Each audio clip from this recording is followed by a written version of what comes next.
বাক্সা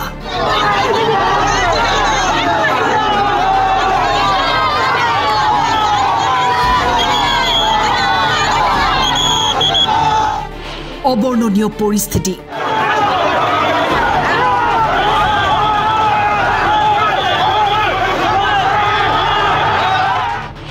পৰিস্থিতি নিয়ন্ত্ৰণৰ বাবে বাক্সালৈ ৰেপিড একশ্যন ফ'ৰ্চ ৰাওনা জুবিন অনুৰাগীৰ ক্ষোভ কোনেও নিজৰ আবেগ ধৰি ৰাখিব পৰা নাই বাক্সাৰ কাৰাগাৰলৈ শ্যামকানু মহন্ত সিদ্ধাৰ্থ শৰ্মা সন্দীপন গাৰ্ড পৰেশ আৰু নন্দেশ্বৰক লৈ যোৱাৰ পিছতেই ভয়াৱহ হৈ পৰে পৰিস্থিতি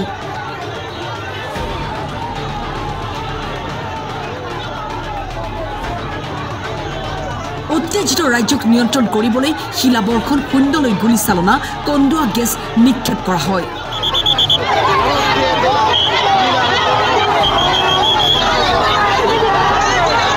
পৰিস্থিতি ইমানেই ভয়ংকৰ হৈ পৰে যে বাক্সাৰ মুছলপুৰ চহৰত 163 ধাৰা জাৰি কৰা হ'ল অতিৰিক্ত আৰক্ষী বাহিনীৰ কেইবাটাও দল ৰাওনা হয় বাক্সালৈ বৰপেটা নলবাৰী গুৱাহাটীৰ পৰা ৰাওনা হৈছে অতিৰিক্ত আৰক্ষী বাহিনীৰ দল জুবিন গাৰ্গৰ বাবে ন্যায় লাগে জনতাক ন্যায় লাগে লক্ষ লক্ষ জুবিন অনুৰাগীক যেতিয়া জীয়াই আছিল সেই সময়ত এনেকুৱা পুলিচ প্ৰশাসনে তেখেতক নিৰাপত্তা প্ৰদান কৰা নাছিল কিন্তু আজি জুবিন গাৰ্গৰ যিকেইজন ব্যক্তি সেইকেইজন ব্যক্তিক নিৰাপত্তা প্ৰদান কৰাৰ কাৰণে পুলিচ প্ৰশাসনে উঠি পৰি লাগিছে কিহৰ কাৰণে পুলিচ প্ৰশাসনে উঠি পৰি লাগিছে কোনো এজন কয়দী নথকা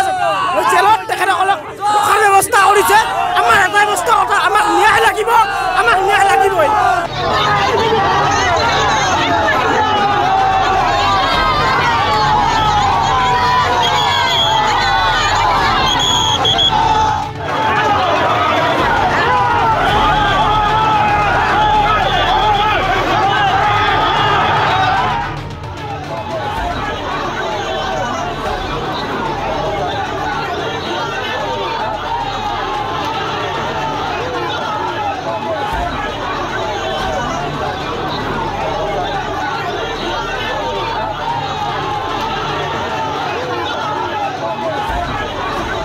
বাক্সাৰ পৰা নন বুঢ়াথকী ছেক্টৰীৰ ৰিপৰ্ট টাইম 8 যেতিয়া জীয়াই আছিল সেই সময়ত এনেকুৱা পুলিচ প্ৰশাসনে তেখেতক নিৰাপত্তা প্ৰদান কৰা নাছিল কিন্তু আজি জুবিন গাৰ্গৰ যিকেইজন ব্যক্তি